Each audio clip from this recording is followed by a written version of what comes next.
నమస్తే ఏబిఎన్ ప్రేక్షకుల శుభోదయం స్పే న్యూస్ కు స్వాగతం. నేను నీలిమ.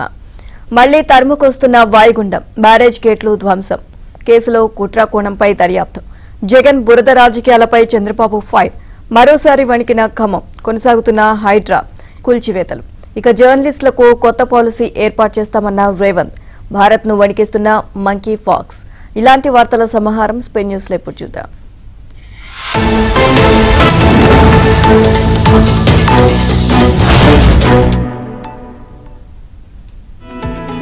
వరద ముంపు నుంచి విజయవాడ పూర్తిగా కోలుకోకముందే బంగాళాఖాతంలో మళ్లీ వాయుగుండం ఏర్పడింది.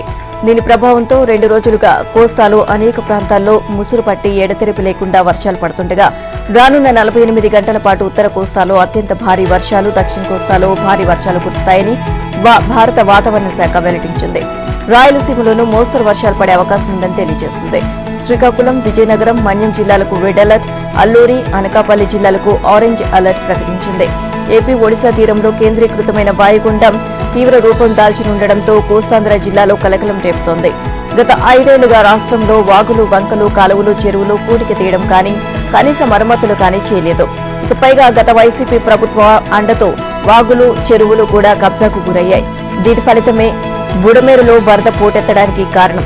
అందుకే వాయుగుండం అనగానే ప్రజల్లో ఆందోళన మొదలైంది. ఇటీవల విజయవాడను ముంచెత్తిన వరద ఇంకా వారి కళ్ల ముందు మొదలుతూనే ఉంది. విజయవాడ వరదలతో పెద్ద ఎత్తున ఆస్తి, పంట నష్టం జరిగింది. భారీ వర్షాలు, వరదలతో మొత్తం 45 మంది చనిపోయారు. ఒక్క ఎన్టీఆర్ జిల్లాలో 35 మంది వరదల కారణంగా మృతి చెందారు. 2 గల్లంతయ్యారు. 16 జిల్లాలో 5.15 లక్షల ఎకరాల్లో పంట నష్టం జరిగింది. ఇక కృష్ణా నదికి రికార్డు స్థాయిలో దాదాపు 11.50 లక్షల క్యూసెక్ల వరద వచ్చింది. వర్షాలు, వరదలకు ఏలూరు, ఎన్టీఆర్, కృష్ణా, గుంటూరు, బాపట్ల, పల్నాడు, ప్రకాశం జిల్లాలో భారీగా ఆస్తి, ప్రాణ నష్టం సంభవించింది. ఈ నేపథ్యంలో ఇలాగే భారీ వర్షాలు, వరదలు కురిస్తే ఏ వాగు పొంగుతుందో, ఏ చెరువు కట్ట తెగుతుందో, ఏ ఊరుని, ఏ పట్టణాన్ని వరదలు ముంచెత్తుతాయో అన్న ఆందోళన సర్వత్రా నెలకొంది. వారం క్రితం కురిసిన భారీ వర్షాలతో రాష్ట్ర వ్యాప్తంగా 6.44 లక్షల మంది వరద ప్రభావితులయ్యారు. బుడమేరు ఉప్పొంగి విజయవాడను వరద ముంచెత్తడంతో ఇప్పటికే జనం ఆ షాక్ నుంచి తేరుకోలేదు. కృష్ణానది వరద పోటుపై ఉన్న సమయంలోనే ప్రకాశం బ్యారేజీని 3 ఇనుప బోట్లు కలిసికట్టుగా ఢీకొట్టడం వెనుక భారీ కుట్ర దాగి ఉందా? బ్యారేజీ గేట్లను దెబ్బతీసేందుకే ఉద్దేశపూర్వకంగా బోట్లను అలా వదిలేశారా? ఇక ఈ అనుమానాలను బలపరిచే విధంగా అనేక అంశాలు బయటపడుతున్నాయి. తొలుత ఇది ప్రమాదంగా భావించినప్పటికీ ఇది జరిగిన తీరు, బోట్ల యజమానుల నేపథ్యాన్ని పరిశీలిస్తే దీని వెనుక కుట్ర దాగి ఉంది అని ప్రభుత్వానికి పోలీసులు ప్రాథమికంగా నివేదిక ఇచ్చినట్లు సమాచారం. ఇక వైసీపీకి చెందిన మాజీ ఎంపీ నందిగం సురేష్, ఎమ్మెల్సీ తలశీల రఘురాం అనుచరులు పాత్రపై అనుమానాలు వ్యక్తమవుతున్నాయి. ఇక ఈ నెల 1వ తేదీ రాత్రి ప్రకాశం బ్యారేజీకి రికార్డు స్థాయిలో 11.47 లక్షల క్యూసెక్ల వరద వచ్చింది. ఇక అదే సమయంలో బ్యారేజీకి ఎగువన గొల్లపూడి నుంచి 5 ఇనుప బోట్లు కొట్టుకు వచ్చాయి. ఇందులో 3 బోట్లు బ్యారేజీ గేట్ల వెనుక ఉండే కౌంటర్ వెయిట్లను బలంగా ఢీకొట్టాయి. అవి ప్రస్తుతం బ్యారేజీ 67, 69వ ఖానాల వద్ద చిక్కుకొని ఉన్నాయి. ఈ 3 బోట్ల యజమాని పేరు షాద్రి. ఆయన తలశీల రఘురాంకు సన్నిహితుడైన రామ్మోహన్ అనుచరుడు. రామ్మోహన్, ఉషాద్రి కలిసే బోట్ల ద్వారా కృష్ణానదిలో ఇసుక డ్రెడ్జింగ్ చేస్తున్నారు. ఇక 5 బోట్లలో 3ంటిపై వైసీపీ రంగులు వేసి ఉన్నాయి. అందులోనూ ఒకదానికొకటి ఇనుప గొలుసులతో అనుసంధానించి ఉన్నాయని. సాధారణంగా బోట్లను ఇలా ఒకదానికొకటి కట్టరు. ఒక్కోటి 40 నుంచి 50 టన్నులు ఉన్న బోట్లు, పైగా 3ంటిని ఇనుప గొలుసులతో కట్టి అసలైన లంగర్ మాత్రం ప్లాస్టిక్ తాడుతో వేయడం అనుమానాలకు తావిస్తోంది. దీనికి బలమైన తాడు కూడా వాడలేదు. కృష్ణానదిలో వరద పెరుగుతుంది అని బోట్లను పగడబందీగా కట్టి ఉంచాలని స్థానికులు హెచ్చరించినా పట్టించుకోలేదు. చివరికి 3 బోట్లు కలిసికట్టుగా వచ్చి ప్రకాశం బ్యారేజీని ఢీకొన్నాయి. మరో 2 బోట్లు కొట్టుకు రావడానికి కారణం ఈ 3 బోట్లేనని, ఇవి ఢీకొనడంతో అవి కూడా నదిలోకి కొట్టుకు వచ్చాయి అని పోలీసులు నిర్ధారించారు. విజయవాడ అంటే మండే ఎండలు, ఒక్కపోత, భారీ వర్షం పడితే అక్కడక్కడ జలమయమయ్యే రోడ్లు. అప్పుడప్పుడు కృష్ణానది పొంగితే కృష్ణలంక, రామలింగేశ్వర నగర్ వంటి ప్రాంతాల్లో చేరే వరద నీరు. అంతే తప్ప పీకల్లోతు వరదలను ఈ నగరం ఎన్నడూ ఎరుగదు. ఇంతటి విపత్తు గతంలో తలెత్తలేదు. ఒకవైపు సహాయక చర్యలు, మరోవైపు ఆగని వర్షం. వీటన్నిటినీ మించి విపక్షం బురద రాజకీయం. ఇదో పెను సవాలైనా సర్కార్ ఎక్కడా తగ్గలేదు. సర్వశక్తులు ఒడ్డుతూ అన్ని వనరులు సమకూర్చుకుంటూ సహాయ ప్రక్రియ చేపట్టింది.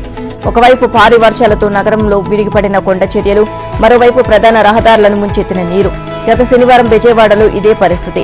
అధికార యంత్రాంగం దీనిపై దృష్టి సారించి దిద్దుబాటు చర్యలు చేపడుతుందిగా పులి మీద పుట్రల గత ఆదివారం బుడమేరు ముంచెత్తింది. ఇక తొలిసారి విజయవాడ ఉత్తర భాగం వారం రోజులుగా వరద నీటిలో ఉంది. అనుకోని ఉపద్రవం, అందులేనంత ముంపులో జనంతో తొలి 2 రోజులు మాత్రం సహాయక చర్యల్లో తడబాటైతే కనిపించింది. 3వ రోజు నుంచి మెల్లగా మార్పు మొదలైంది. సవాళ్ల మధ్య రాష్ట్ర ప్రభుత్వం రంగంలోకి దిగి ఇక సీఎం చంద్రబాబుతో పాటు రాష్ట్ర సచివాలయం మొత్తం విజయవాడ కలెక్టరేట్ కు తరలివచ్చింది. దాదాపు 15 మంది మంత్రులు, 10ల సంఖ్యలో అఖిల భారత సర్వీస్ అధికారులు రంగంలోకి దిగారు. చివరి బాధితుని సైతం ఆదుకోవాలి అనే లక్ష్యం పెట్టుకున్నారు.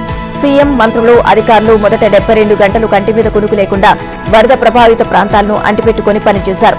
ముందుగా ఆ ప్రాంతాల్లో ప్రజలకు ఆహారం, నీటిని అందించేందుకు సమీపంలో ఉన్న పవర్ బోట్లు తెప్పించారు. ఎన్డీఆర్ఎఫ్ సిబ్బందిని రంగంలోకి దించారు. ముంపు ప్రాంతాల్లో విద్యుత్ సరఫరా లేకపోవడంతో కొవ్వొత్తులు, అగ్గిపెట్టెలు కూడా ప్రభుత్వం అందించింది. ఇలా తొలి అడుగులోనే ప్రజల్లో ధైర్యం, భరోసా కల్పించడంలో విజయవంతమైంది. అల్పపీడనం ప్రభావంతో రాష్ట్రంలో కురుస్తున్న భారీ వర్షాలతో ప్రజలు ఇబ్బంది పడకుండా పూర్తి జాగ్రత్తలైతే తీసుకోవాలని అధికార యంత్రాంగాన్ని ముఖ్యమంత్రి చంద్రబాబు ఆదేశించారు. విజయవాడ వరదను గమనంలో ఉంచుకుని ముందస్తు చర్యలను వేగంగా తీసుకోవాలని సూచించారు. ప్రభావిత ప్రాంతాల ప్రజల ఫోన్లను అలర్ట్ మెసేజ్లు పంపాలి అని కోరారు. ఆదివారం జిల్లాల కలెక్టర్లు, ఎస్పీలు, సంబంధిత అధికారులతో ఆయన టెలికాన్ఫరెన్స్ నిర్వహించారు. ఉత్తరాంధ్ర జిల్లాలో వరదల ప్రభావం కనిపిస్తోంది. అన్ని జిల్లాల కలెక్టర్లు కూడా అప్రమత్తం కావాలి. నాగావళి, వంశాధార నదులకు వరద పెరిగే అవకాశం ఉంది. ఏలేరు రిజర్వాయర్కు ఎక్కువ వరద నీరు రావచ్చు. ప్రాజెక్టులోకి వచ్చే ఇన్ఫ్లో, అవుట్ఫ్లో బ్యాలెన్స్ చేసుకుని సమర్థవంతంగా వ్యవహరించాలి. కాలువలు, చెరువులు, డ్రైన్లకు గంటలు పడకుండా చూసుకోవాలి. అతి భారీ వర్షాలు పడేందుకు అవకాశం ఉన్న ప్రాంతాల్లో తాగునీరు, ఆహారం, మెడికల్ క్యాంపులను సిద్ధం చేయాలి. ప్రజలను నిరంతరం అప్రమత్తం చేస్తూ ప్రాణ నష్టం లేకుండా చూసుకోవాలి. ముందస్తు చర్యలతో ఆస్తి నష్టాన్ని తగ్గించాలి. పంట నష్టం అంచనా, బాధితులకు ఆహార సరఫరా, వరద పరిస్థితులను గమనించేందుకు డ్రోన్లు వినియోగించాలి. ప్రభావిత ప్రాంత ప్రజలను పునరావాస కేంద్రాలకు తరలించాలి. అక్కడ వారికి అన్ని వసతులు కల్పించాలి. పరిస్థితి తీవ్రతను బట్టి సహాయం కోసం సెంట్రల్ కంట్రోల్ టీంను సంప్రదించాలి. ఏజెన్సీలో వాగులు, వంకలు దాటే సమయంలో ప్రజలు ప్రమాదాల బారిన పడకుండా చూడాలి. ఇక వినాయకుని నిమజ్జనం కోసం చెరువులు, కాలువల వద్దకు వెళ్లే భక్తులు ప్రమాదాల బారిన పడకుండా జాగ్రత్తలు తీసుకోవాలి. జిల్లాల వారీగా వర్షపాతం వివరాలను సీఎంకు కలెక్టర్లు వివరించారు. తెలుగుదేశం పార్టీ అధినేత చంద్రబాబు అరెస్ట్ ఇవాళ్టికి సరిగ్గా ఏడాది. స్కిల్ డెవలప్మెంట్ వ్యవహారంలో మోపిన అక్రమ కేసులో ఈ ఏడాది సెప్టెంబర్ 9వ తేదీ తెల్లవారుజామున నంద్యాలలో పోలీసులు ఆయన అరెస్ట్ చేశారు. 11వ తేదీన ఆయన రాజమహేంద్రవరం జైలుకు తరలించారు. 53 రోజులు జైల్లో ఉన్న అనంతరం ఆయన బెయిల్పై విడుదలయ్యారు. స్కిల్ డెవలప్మెంట్ కార్పొరేషన్ పరిధిలో అక్రమాలు జరిగాయి అన్న అభియోగంతో నాటి వైసీపీ ప్రభుత్వం ఆయన అరెస్ట్ చేసించింది. జైల్లో ఆయనకు అనేక ఆరోగ్య సమస్యలు తలెత్తాయి. ఆయన గదిలో ఏసీ పెట్టడానికి కూడా ఆయన పార్టీకి చెందిన నేతలు పెద్ద పోరాటం చేయాల్సి వచ్చింది. ఆరోగ్య కారణాలకు తోడు ఈ కేసులో బలమైన సాక్ష్యాలు చూపలేకపోయారు అన్న అభిప్రాయంతో హైకోర్టు ఆయనకు బెయిల్ మంజూరు చేసింది. చంద్రబాబు తన రాజకీయ జీవితంలో జైలు వాసం గడపడం ఇదే ప్రథమం. రాజకీయ వైరుధ్యాలు ఎన్ని ఉన్నా గతంలోనే ఆయన ప్రత్యర్థి ప్రభుత్వాలు ఆయన అరెస్ట్ చేసే సాహసం చేయలేకపోయాయి. ముఖ్యమంత్రి జగన్మోహన్ రెడ్డి ఆ దిశగా అడుగులు వేయడం, ఆ తర్వాత ఎన్నికల్లో ఆయన పార్టీ ఘోర పరాజయానికి బాటలు వేసింది. అప్పటికే పతన దిశలో ఉన్న వైసీపీ మరింత వేగంగా పతనమై అసెంబ్లీ ఎన్నికల్లో కేవలం 11 సీట్లకు పరిమితమైంది. ఆ పార్టీ అధినేత జగన్ కు అసెంబ్లీలో విపక్ష నేత హోదా కూడా లభించలేదు. ఈ పరిణామాలన్నిటి వెనుక చంద్రబాబు అరెస్టు కీలక పాత్ర పోషించింది అని రాజకీయ వర్గాలు అభిప్రాయపడుతున్నాయి. ఇక వైసీపీ అధినేత జగన్ వరదపై తన బురద రాజకీయాన్ని కొనసాగిస్తూనే ఉన్నారు. వాలంటీర్లు ఉంటే ముంపును సమర్థవంతంగా ఎదుర్కొనేవారు అంటూ మరోసారి విషయం కక్కారు. అసలు రాష్ట్రంలో ప్రభుత్వం ఉండేది, లక్షల మంది ఉద్యోగాలు ఉన్న ప్రభుత్వ యంత్రాంగం ఏమైపోయింది అంటూ ఆదివారం ట్వీట్ చేశారు. ప్రభుత్వం మారకపోతే వైసీపీ తరఫున పోరాటం చేస్తామని అన్నారు. నిజానికి 5 ఏళ్ల పాటు ముఖ్యమంత్రిగా పనిచేసిన అనుభవం కలిగిన నేతగా భుజం కలిపి వరద బాధితులకు సాయం అందించాల్సిన తరుణం ఇది. అది వదిలేసి జగన్ ట్వీట్ చేసిన బురద రాజకీయ వ్యాఖ్యల పట్ల జలవనరుల నిపుణుల నుంచి ప్రభుత్వ అధికారులు, బాధితులు, నెటిజన్ల వరకు సర్వత్రా అభ్యంతరం వ్యక్తం చేస్తున్నారు. ఇదంతా మీ నిర్వాకమే, రాజకీయాలకు ఇదా సమయం అంటూ అత్యధిక నెటిజన్లు విరుచుకుపడ్డారు. సోషల్ మీడియాలో విమర్శలు మాని ఆకలి కేకలు పెడుతున్న బాధితులకు సాయం చేయాలి అంటూ ఘాటుగా స్పందించారు. ఇక వరద బాధితులకు పరామర్శ పేరిట రాద్ధాంతం చేసేందుకు ప్రయత్నించిన జగన్ ప్రయత్నాన్ని ఇటీవల వరద ప్రాంతాల్లో మహిళలే వమ్ము చేశారు. తమకు ప్రభుత్వం నుంచి అన్ని విధాలా సాయం అందుతోంది అంటూ స్పష్టం చేశారు. ఇక మీరంతా సాయం అందిస్తున్నారు అంటూ పరామర్శకు వచ్చిన ఎమ్మెల్సీ బొత్స సత్యనారాయణను మహిళలు నిలదీశారు. దీంతో బయటకు రాకుండా తాడేపల్లి ప్యాలెస్ కి పరిమితమైన జగన్ ఎక్స్ వేదికగా మాత్రం బురద రాజకీయాలకు తెరతీశారని పలువురు అసహనాన్ని వ్యక్తం చేస్తున్నారు. రాష్ట్ర ప్రభుత్వ ఉద్యోగులను కించపరిచేలా ఉన్న జగన్ వ్యాఖ్యలను పలువురు తీవ్రంగా తప్పుపడుతున్నారు. వరద ప్రభావిత ప్రాంతాల్లో వినాయక చవితి సెలవు దినం కూడా ఉద్యోగులు పనిచేసిన విషయం వారు గుర్తు చేశారు. వరద సహాయ కార్యక్రమాలపై సామాజిక మాధ్యమాలు చేస్తున్న దుష్ప్రచారంపై రాష్ట్ర ప్రభుత్వం సీరియస్ గా ఉంది. ఆ పోస్టులు పెడుతున్న వారెవరూ ఆరా తీయాలి అని నిర్ణయించింది. మితిమీరితే శిక్ష తప్పదు అని హెచ్చరించింది. తాజాగా వరద సాయం విషయంలో కేంద్ర రాష్ట్ర ప్రభుత్వాలు సంబంధాలపై అనుమానాలు రేకెత్తించేలా సోషల్ మీడియాలో పోస్టులు మొదలయ్యాయి. ఇంతవరకు కేంద్రం సాయం ప్రకటించకపోవడంపై చంద్రబాబు ప్రభుత్వం అసహనంగా ఉందని, దీంతో ఇరు ప్రభుత్వాల మధ్య సంబంధాలు దెబ్బతిన్నాయని ఈ పోస్టులో పేర్కొంటున్నారు. ఇక కొద్ది రోజుల్లో కేంద్ర మంత్రివర్గం నుంచి టీడీపీ బయటకు వచ్చేసి ఎన్డీఏ కూటమికి గుడ్ బై చెబుతోంది అనే ప్రచారం చేస్తున్నారు. ఇక కేంద్ర సాయంపై ముఖ్యమంత్రి చంద్రబాబు 2 రోజుల క్రితమే స్పష్టత ఇచ్చారు. తమ నష్టానికి సంబంధించి ప్రాథమిక నివేదిక పంపకుండానే కేంద్రం సాయం ప్రకటించడం సాధ్యం కాదని, తాము ఇంకా నివేదిక పంపలేదు అని చెప్పారు. మరీ అతిగా ప్రవర్తిస్తున్నారు. ఇక వైసీపీ నుంచి ఇటువంటి దుష్ప్రచారం నడుస్తోంది. మరీ మితిమీరిపోతే మేం సీరియస్ గా తీసుకుంటాం, దానికి తగిన శిక్ష ఉంటుంది అని హెచ్చరించారు. వరదల కారణంగా 6,882 కోట్ల మేర నష్టం వాటిల్లింది అని రాష్ట్ర ప్రభుత్వం ప్రాథమికంగా అంచనా వేసింది. క్షేత్రస్థాయిలో ఎన్యూమరేషన్ అనంతరం నష్టం మరింత పెరిగే అవకాశం ఉందని తెలియజేసింది. ఇక వరద నష్టంపై కేంద్ర ప్రభుత్వానికి శనివారం ప్రాథమిక నివేదికను పంపింది. రోడ్లు, భవనాల శాఖకు 2,165 కోట్ల నష్టం వాటిల్లింది అని పేర్కొంది. జలవనరుల శాఖకు 1,569 కోట్లు, పట్టణ అభివృద్ధి, పంచాయతీరాజ్ శాఖలకు 1,160 కోట్లు, పశు సంవర్ధక శాఖకు 12 కోట్లు, వ్యవసాయ శాఖకు 301 కోట్లు, మత్స్య శాఖకు 158 కోట్లు, ఉద్యానవన శాఖకు 40 కోట్లు, విద్యుత్ శాఖకు 481 కోట్లు, గ్రామీణ నీటిపారుదల శాఖకు 76 కోట్లు, పంచాయతీరాజ్ పరిధిలోని రోడ్లకు 168 కోట్లు, అగ్నిమాపక శాఖకు 2 కోట్ల నష్టం జరిగినట్లు వివరించింది. ఇక ఎన్టీఆర్ జిల్లాలోని వరద ముంపు ప్రాంతాల్లో ఆస్తి నష్టాన్ని అంచనా వేసే కార్యక్రమం ఇవాళ ప్రారంభమవుతుంది. ఇక 2.32 లక్షల గృహాలతో పాటు వాణిజ్య వ్యాపార సంస్థలకు జరిగిన నష్టాన్ని అంచనా వేయనున్నారు. దీనికి గాను రెవెన్యూ, సచివాలయ సిబ్బందితో 17,000 బృందాలను ఏర్పాటు చేశారు. నష్టం అంచనా నమోదుకు ప్రత్యేక యాప్ను రూపొందించారు. ఈ బృందాలకు రాష్ట్ర ప్రభుత్వ ప్రత్యేక ప్రధాన కార్యదర్శి ఆర్పి సిసోడియా నేతృత్వంలోని ఆదివారం విజయవాడ తుమ్మలపల్లి కళాక్షేత్రంలో శిక్షణ ఇచ్చారు. అనంతరం ఎన్టీఆర్ జిల్లా కలెక్టర్ సృజన మీడియాతో మాట్లాడుతూ ఎన్యూమరేషన్ కు అన్ని ఏర్పాట్లు చేశామని అన్నారు. ఒక్కో బృందానికి డిప్యూటీ తహసీల్దార్, రెవెన్యూ ఇన్స్పెక్టర్ నేతృత్వం వహిస్తారని తెలియజేశారు. వారితో పాటు వార్డు సెక్రటరీ, వాలంటీర్, పోలీస్ సిబ్బంది ఒకరు ఉంటారని అన్నారు. 3 రోజుల్లో నష్టాన్ని నమోదు చేస్తామని అన్నారు. ఎన్యూమరేషన్ ప్రక్రియను పర్యవేక్షించేందుకు ప్రతి వార్డుకు ఒక ఐఏఎస్ అధికారితో పాటు జిల్లా అధికారి ఒకరు పనిచేస్తారని తెలియజేశారు. విజయవాడ వరదల్లో మునిగిపోయి దెబ్బతిన్న వాహనాలు, ఇళ్లలో పరికరాల రిపేర్ల ఖర్చులో కొంత ప్రభుత్వం భరించడంపై ఆలోచన చేస్తున్నామని ముఖ్యమంత్రి చంద్రబాబు వెల్లడించారు. 1-2 రోజుల్లో దీనిపై స్పష్టత వస్తుంది అని ఆయన తెలిపారు. వరదల్లో ద్విచక్ర వాహనాలు, ఆటోలు, కార్లు తదితర వాహనాలు పెద్ద సంఖ్యలో మునిగిపోయి దెబ్బతిన్నాయి. వీటిలో కొన్నిటికి బీమా ఉంది, మరికొన్నిటికి లేదు. ఇక ఆథరైజ్డ్ మెకానిక్ల వద్ద రిపేర్ చేయిస్తేనే బీమా వస్తుంది. కొందరు యజమానులు తమకు నమ్మకం ఉన్న వారి వద్ద రిపేర్ చేయించుకోవాలని అనుకుంటున్నారు. ఇక బీమా లేని వాహనాల రిపేర్లు ఎలాగో ఆలోచించాలి. ఇక వాహనాల కంపెనీలతో ఈ విషయం మాట్లాడుతున్నాం. కంపెనీల వద్ద CSR నిధులు ఉంటాయి, వాటి కింద ఉచితంగా రిపేర్లు చేయాలి అని అడుగుతున్నాం. తక్కువ ఖర్చు అయితే ప్రభుత్వం తరపున మేం పెట్టుకుంటాం అని అన్నారు చంద్రబాబు. మరీ ఎక్కువైతే కొంత ప్రభుత్వం, కొంత యజమానులు భరించేలా ఆలోచన చేస్తున్నాం. వరద ప్రాంతాల్లోని ఇళ్లలో రకరకాల ఎలక్ట్రానిక్ పరికరాలు పాడైనా వాటిని ఆయా కంపెనీల తయారీదారులే మరమ్మతు చేయాలి. విడిభాగాలు వాళ్ల వద్దే ఉంటాయి. ఇక ఆ కంపెనీలతో కూడా మాట్లాడి తక్కువ ఖర్చుతో రిపేర్లు అయ్యే మార్గం అన్వేషిస్తున్నాం అని తెలియజేశారు. బెజవాడకు వరదలు జగన్ మేడ్ డిజాస్టర్. బురద రాజకీయానికి బ్రాండ్ అంబాసిడర్ గా మారిన జగన్ బెంగళూరు ప్యాలెస్ లో రిలాక్స్ అవుతూ అర్థం పర్థం లేని ఆరోపణలు చేస్తున్నారు అని మంత్రి లోకేష్ మండిపడ్డారు. ఆదివారం ఆయన ఎక్స్ వేదికగా జగన్ ఉద్దేశించి స్పందించారు. ప్రతిపక్ష హోదా డిమాండ్ చేస్తున్న మీకు ఈ హుందాతనం ఉందా? పాస్పోర్టు సమస్య లేకపోతే మీరు ఎప్పుడో లండన్కి ఎగిరిపోయేవారు. 74 ఏళ్ల వయసులో క్షణం తీరిక లేకుండా వరద బాధితులకు సాయం అందిస్తున్న చంద్రబాబుపై విమర్శలు చేయడానికి మీకు మనసెలా వచ్చింది? విపత్తులు వచ్చి ప్రజలు కష్టాల్లో ఉన్నప్పుడు సొంత డబ్బుతో కనీసం పులిహోర ప్యాకెట్ అందజేసిన చరిత్ర కూడా మీకు లేదు. పైగా మీరు ప్రకటించే సెల్ఫ్ చెక్స్ కదా అందరికీ తెలిసిందే.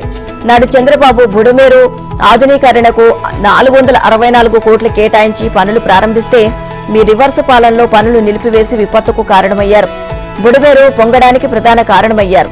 ఇక ఇది జగన్ మేడ్ డిజాస్టర్. ఆధునికీకరణ, మరమ్మత్తు పనులు ఆపివేశారు. ఇక సుమారు 500 కోట్ల విలువైన 600 ఎకరాలు వైసీపీ నాయకులు కబ్జా చేశారు. 2022లోనే గండిపడినా పట్టించుకోలేదు. 5 ఏళ్లలో సరైన నిర్వహణ లేదు. విజయవాడ నగరంలో స్టోమ్ వాటర్ డ్రైన్ పనులు ఆపివేశారు. మీ పాలన వైఫల్యాలే నేడు ప్రజల కష్టాలకు కారణం. అన్ని సమస్యలను అధిగమిస్తాం. చివరి వరద బాధితుడికి సాయం అందించే వరకు విశ్రమించాం అని లోకేష్ పేర్కొన్నారు. బుడమేరు వరద విజయవాడను ముంచెత్తిన రోజున ముఖ్యమంత్రి చంద్రబాబు నగరానికి మకాం మార్చారు. అప్పటి నుంచి గత 8 రోజులుగా విజయవాడ కలెక్టరేట్ ఆవరణలో నిలిపిన బస్సుల్లోనే ఆయన బస చేస్తున్నారు. ఇక ఇంత వరదను గతంలో చూడని విజయవాడ వాసులు గట్టి షాకుకు గురై ఉన్న తరుణంలో వారికి అండగా మొత్తం ప్రభుత్వ యంత్రాంగాన్ని కలెక్టరేట్ కు తీసుకువచ్చారు.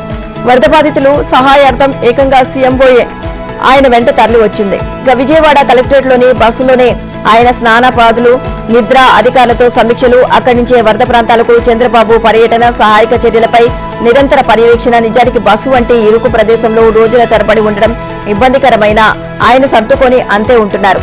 ఇక ఉదయం నుంచి అర్ధరాత్రి వరకు విశ్రాంతి లేకుండా పనిచేస్తూనే ఉన్నారు. ప్రతిరోజు తప్పనిసరిగా 3-4 గంటల పాటు ముంపు ప్రాంతాల్లో పర్యటించి బాధితులతో మాట్లాడుతూ సహాయం అందుతున్న తీరును పర్యవేక్షిస్తున్నారు. ముంపు సంభవించిన మొదటి రోజు ఆయన తెల్లవారుజామున 4 గంటల వరకు బాధిత ప్రాంతాల సందర్శనలోనే ఉన్నారు. కేవలం 2 గంటలు పడుకొని మళ్లీ ఉదయం 6 గంటలకు సిద్ధమై పని మొదలుపెట్టారు. బస్సులో ఆయన షెడ్యూల్ ఉదయాన్నే ప్రారంభమవుతుంది. మొదట అన్ని పత్రికలు చదువుతున్నారు. ఆ తర్వాత ఇంటెలిజెన్స్ అధికారులతో సమావేశమై ముఖ్యమైన విషయాల గురించి తెలుసుకుంటున్నారు. అనంతరం తన కార్యాలయంలోనే అధికారులతో సమావేశమై ముందు రోజు అనుకున్న వాటిలో ఏవయ్యాయి, ఏవి కాలేదో సమీక్షిస్తున్నారు. ఆ తర్వాత ముఖ్య శాఖల అధికారులతో సమావేశమై సహాయక చర్యలు, కేంద్రానికి పంపాల్సిన నివేదికలు, క్షేత్రస్థాయిలో నష్టంపై చేపట్టాల్సిన సర్వే, బాధితుల కోసం తెప్పించాల్సిన సరుకులు, వాహనాలు తదితర అంశాలను సమీక్షిస్తున్నారు. అక్కడి నుంచి ఆయన క్షేత్రస్థాయి పర్యటన మొదలవుతుంది. తిరిగి వచ్చిన తర్వాత అధికారులతో సమావేశమవుతారు. రాష్ట్రంలో వినాయక మండపాల ఏర్పాటుకు సంబంధించి అనుమతుల కోసం ప్రభుత్వానికి పైసా కూడా చెల్లించాల్సిన అవసరం లేదని హోంమంత్రి వంగలపూడి అనిత స్పష్టం చేశారు. 10 రోజుల క్రితమే దీనిపై నిర్ణయం తీసుకుని అన్ని ప్రభుత్వ శాఖలకు ఆదేశాలు కూడా జారీ చేశామని, ప్రభుత్వ పరమైన అనుమతుల కోసం ఏ శాఖ కూడా ఎవరి నుంచి డబ్బులు వసూలు చేయబోదు అని ఆమె తెలియజేశారు. ఆదివారం విజయవాడలోని కలెక్టరేట్ ప్రాంగణంలో మంత్రి విలేకరులతో మాట్లాడారు. విగ్రహాల ఎత్తును బట్టి అనుమతుల కోసం చెల్లింపులు చేయాలని ఆమె గతంలో చెప్పిన విషయాన్ని వైసీపీ నేతలు సామాజిక మాధ్యమాల్లో ప్రచారం చేయడాన్ని ప్రస్తావించగా తీవ్రంగా స్పందించారు. విగ్రహాల ఎత్తును బట్టి అనుమతుల కోసం డబ్బులు వసూలు చేయాలని వైసీపీ ప్రభుత్వం నిర్ణయం తీసుకుని 2022లో ఆదేశాలు జారీ చేసింది. వినాయక మండపాల ఏర్పాటు కోసం గతంలో విడివిడిగా 5 శాఖల నుంచి అనుమతులు తీసుకోవాల్సి వచ్చేది. ఈ శ్రమ తగ్గించడం కోసం తమ ప్రభుత్వం సింగిల్ విండో విధానం తీసుకొచ్చింది అన్నారు. ఒకచోట దరఖాస్తు చేస్తే అన్ని అనుమతులు ఒకే చోట ఇచ్చేలా కొత్త విధానం తీసుకొచ్చాం. ఇక ఆ సందర్భంలో అధికారులు పాత జీవోను ఇస్తే అందులో ఉన్న రేట్లను చదివానని అనిత వెల్లడించారు. ఇది జరిగి 20 రోజులైంది. తర్వాత ఈ విషయం ముఖ్యమంత్రి దృష్టికి వచ్చింది. మండపాలకు ఎలాంటి ఛార్జీలు వసూలు చేయవద్దు అని ఆయన నిర్ణయం తీసుకున్నారు. ఇక ఈసారి ఏ మండపం నుంచి ఛార్జీలు వసూలు చేయడం లేదు. మైక్ పర్మిషన్ కు 100 రూపాయలు చలానా కట్టే పద్ధతి గతం నుంచి ఉంది. ప్రస్తుతం దాన్ని కూడా తీసివేశాం. అయినా వైసీపీ నేతలు ఇంకా ఆ ఛార్జీల వసూలు జరుగుతున్నట్లుగా పాత వీడియోతో ప్రచారం చేస్తున్నారు అని అనిత చెప్పారు. డ్రోన్లు డ్రామా కాదు, విపక్షం విమర్శించినట్లు అలంకార ప్రాయమూ కాదు. వరద బాధితుల సేవలో ఇవి సమర్థంగా పనిచేస్తున్నాయి. ఇక బోట్లు, ట్రాక్టర్లు, సిబ్బంది వెళ్లలేని ముంపు ప్రాంతాలకు డ్రోన్ల ద్వారా సహాయం అందిస్తున్నారు. వరద బాధిత ప్రాంతాల్లో మొత్తం 176 డ్రోన్లను ఉపయోగిస్తున్నారు. ఇందులో 115 డ్రోన్లను ఆహార పదార్థాలు, ఔషధాలు, రక్షిత మంచినీరు అందజేస్తున్నారు. సహాయ సిబ్బంది నేరుగా చేరుకునే అవకాశం లేని ప్రాంతాల్లో డ్రోన్లు రంగంలోకి దిగుతున్నాయి. వీటి ద్వారా ఇప్పటికీ 1.23 లక్షల మందికి ఆహారం, మందులు అందించినట్లు అధికారులు తెలియజేశారు. 50 డ్రోన్లతో ముంపు ప్రాంతాల్లో పరిస్థితిని, వరద తీరును పర్యవేక్షిస్తున్నారు. మరో 11 డ్రోన్లతో క్రిమి సంహారకాలను పిచికారీ చేస్తున్నారు. ఎన్టీఆర్ జిల్లా కలెక్టర్ గా పనిచేసిన ఢిల్లీరావు గతంలో డ్రోన్ల వినియోగాన్ని బాగా ప్రోత్సహించారు. ఇప్పుడు ఆయన వ్యవసాయ శాఖ డైరెక్టర్ గా పనిచేస్తున్నారు. వరదల సహాయంలో ఆహారం, ఔషధాల పంపిణీకి డ్రోన్లను వినియోగించాలి అనేది ఆయన ఆలోచనే. వ్యవసాయ శాఖ, ఎన్జీ రంగ, అగ్రివర్సిటీ, డ్రోన్ కార్పొరేషన్ సంయుక్త సహకారంతో డ్రోన్ టెక్నాలజీని వినియోగిస్తున్నారు. YCP MLC Duvvada Srinivas family drama మరోసారి రచ్చయింది. శ్రీకాకుళం జిల్లా టెక్కలి మండలం అక్కవరం సమీపంలోని దువ్వాడ నివాసంలో ఈ వ్యవహారంలో ఆరోపణలు ఎదుర్కొంటున్న దివ్వెల మాధురి శనివారం ఉదయం కనిపించడం ఉద్రిక్తతకు దారితీసింది. తమకు కోర్టు ఆర్డర్ ఉంది అంటూ వాణి, ఆమె కుమార్తెలు కూడా ఆ ఇంట్లోకి వెళ్లేందుకు ప్రయత్నించగా పోలీసులు అడ్డుకున్నారు. ఇక కోర్టు ద్వారా ఆర్డర్ వస్తే తప్ప ఇంటి లోపలకు పంపలేము అని స్పష్టం చేశారు. రాత్రి వరకు ఈ హైడ్రామా కొనసాగింది. వాణి నిచ్చెన తెచ్చి పైకి వెళ్లేందుకు ప్రయత్నించగా పోలీసులు మరోసారి అడ్డుకున్నారు. దీంతో అక్కడున్న సీసీ కెమెరాలను వాణి ధ్వంసం చేశారు. పై అంతస్తులో ఉన్న మాధురి ఈ తతంగాన్ని వీడియో తీశారు. ఇక ఈ క్రమంలో మాధురి వాణి మధ్య మాటల యుద్ధం సాగింది. మాధురిని ఆ ఇంటి నుంచి బయటకు పంపాలి అని వాణి ఆమె కుమార్తెలు డిమాండ్ చేశారు. అయితే MLC Duvvada Kashibugga sub registrar కార్యాలయంలో ఆ ఇంటిని మాధురి పేరును రిజిస్టర్ చేశారు. దీంతో ఆ ఇల్లు తనదేనని, లోపలకు ఎవరు వచ్చినా ఊరుకునేది లేదు అని ఆమె హెచ్చరించారు. ఈ వ్యవహారంలో నెల రోజులుగా న్యాయ పోరాట దీక్ష చేస్తున్న వాణి శనివారం అర్ధరాత్రి అక్కడి నుంచి సొంతింటికి వెళ్లిపోయారు. ఇదిలా ఉండగా హైకోర్టు న్యాయవాది ఆజాద్ తో కలిసి మాధురి దువ్వాడ నివాసంలో ఆదివారం విలేకరుల సమావేశం ఏర్పాటు చేశారు. నేరుగా శ్రీనివాస్ తో ఫోన్ లైవ్ లో మాట్లాడించారు. దువ్వాడ మాట్లాడుతూ ఇల్లు నా స్వార్జితం, నా రాజకీయ ఖర్చులకు, ఇంటి నిర్మాణానికి, ఇతరత్ర ఖర్చులకు మాధురి వద్ద 4 విడతలుగా 2 కోట్లు తీసుకున్నాను. ఇటీవల మరో 50 లక్షలు తీసుకున్నాను. చింతాడ పార్వతీశానికి 60 లక్షలు బాకీ ఉన్నాను.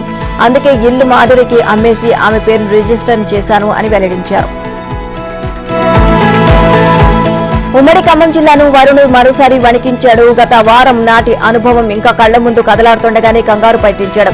ముఖ్యంగా మున్నేరు మళ్లీ ముంచేసేలా కనిపించింది. చివరకు శాంతించడంతో అంతా ఊపిరి పెంచుకున్నారు. చాలా మండలాల్లో భారీ వర్షం కురిసింది. వాగులు పొంగి పొరలడంతో చాలా చోట్ల రాకపోకలకు అంతరాయం ఏర్పడింది. రాష్ట్రంలోని అత్యధికంగా మహబూబాబాద్ లో 18.25 సెంటీమీటర్ల వర్షపాతం నమోదైంది. కాగా కోణిచెర్ల మండలం పడిగేరు వద్ద రోడ్డు కొట్టుకుపోవడంతో ఖమ్మం, భద్రాద్రి కొత్తగూడెం జిల్లాలకు రాకపోకలు నిలిచిపోయాయి. బుగ్గువాగు ఉధృతంగా ప్రవహించడంతో లింగాల నుంచి డోర్నకల్లు వెళ్లే రహదారిని మూసివేశారు. రఘునాథపాలెం మండలం చిమ్మపూడి కోయచేలక రోడ్డు తెగి ఖమ్మానికి రాకపోకలు బంద్ అయ్యాయి. ఉమ్మడి రంగారెడ్డి జిల్లాలో కుండపోత వర్షం కురిసింది. వాగులు, వంకలు ఉప్పొంగాయి. చెరువులు, కాలువలకు గంటలు పడ్డాయి. పత్తి, మొక్కజొన్న నీట మునిగింది.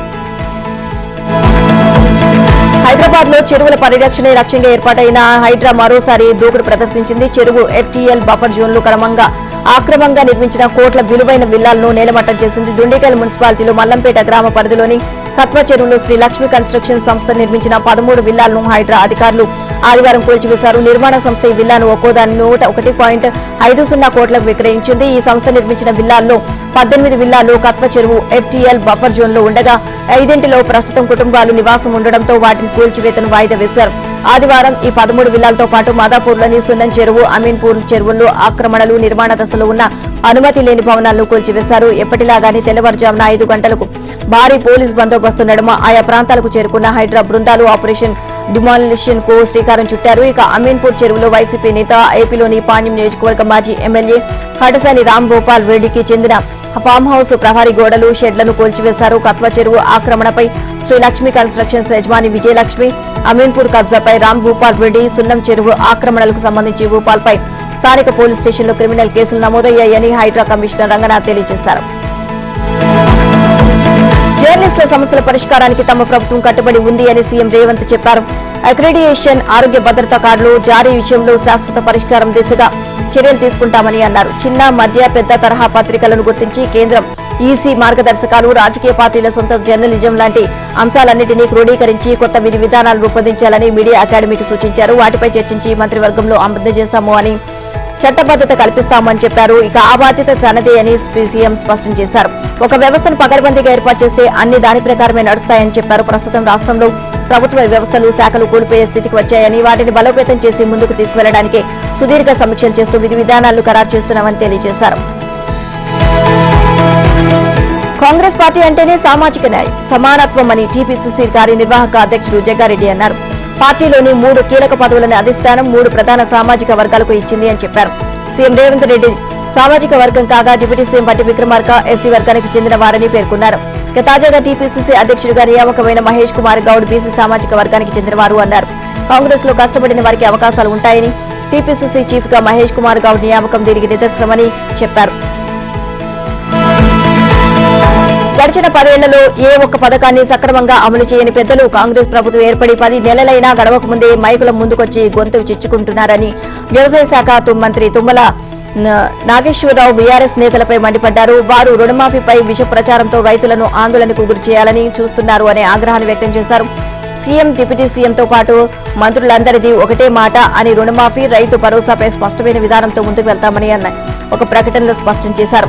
గత ప్రభుత్వం మాదిరిగా ₹1,00,000 రుణమాఫీకి 4 వాయిదాలు తీసుకోలేదు అన్నారు. ఇక తెలంగాణకు, ముఖ్యంగా రైతులకు ద్రోహం చేసిందెవరో ఏ ఊరిలో ఏ గడపకెళ్లి అడిగినా తెలుస్తోంది అన్నారు. కర్రు కాల్చివాత పెట్టినట్లు ఇక ఎన్నికల్లో ప్రజలు బీఆర్ఎస్ కు బుద్ధి చెప్పారని తుమ్మల పేర్కొన్నారు.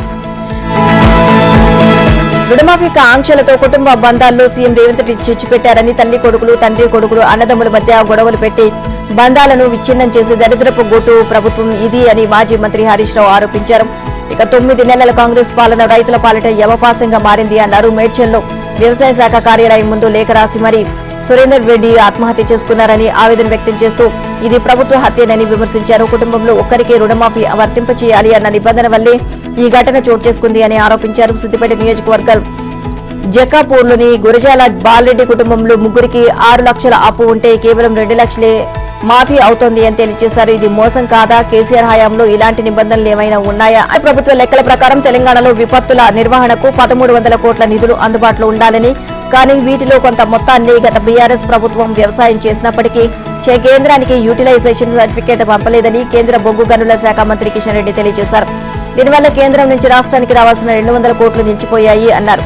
ఈ అంశం గురించి కేంద్ర హోంశాఖ మంత్రి అమిత్ షాతో మాట్లాడి నిధుల విడుదలకు కృషి చేస్తాను. మణిపూర్లో మళ్లీ హింస చెలరేగింది. కుకీ మేతాయి వర్గాల మధ్య ఘర్షణలతో గతేడాది అట్టుడికిన ఈశాన్య రాష్ట్రంలో మళ్లీ అగ్గిరాసుకుంది. రాకెట్, డ్రోన్ బాంబు దాడులతో మరోసారి మరింత హైటెన్షన్ నెలకొంది. శనివారం జిరిబామ్ జిల్లాలో ఓ ఇంట్లోకి చొరబడిన అనుమానిత కుకీ సాయుధాలు నిద్రిస్తున్న వ్యక్తిని కాల్చి చంపగా ఇది కాస్త ఇరు వర్గాల ఘర్షణకు దారితీసింది. ప్రపంచవ్యాప్తంగా పలు దేశాల్లో వెలుగులోకి వచ్చిన మంకీపాక్స్ కేసు ఇప్పుడు భారత్ కూడా వచ్చేసింది. ఇటీవల మంకీపాక్స్ సోకిన ఓ వ్యక్తికి ఈ వ్యాధి ఉన్నట్లు అనుమానిస్తున్నట్లు కేంద్ర ఆరోగ్య మంత్రిత్వ శాఖ ఆదివారం వెల్లడించింది.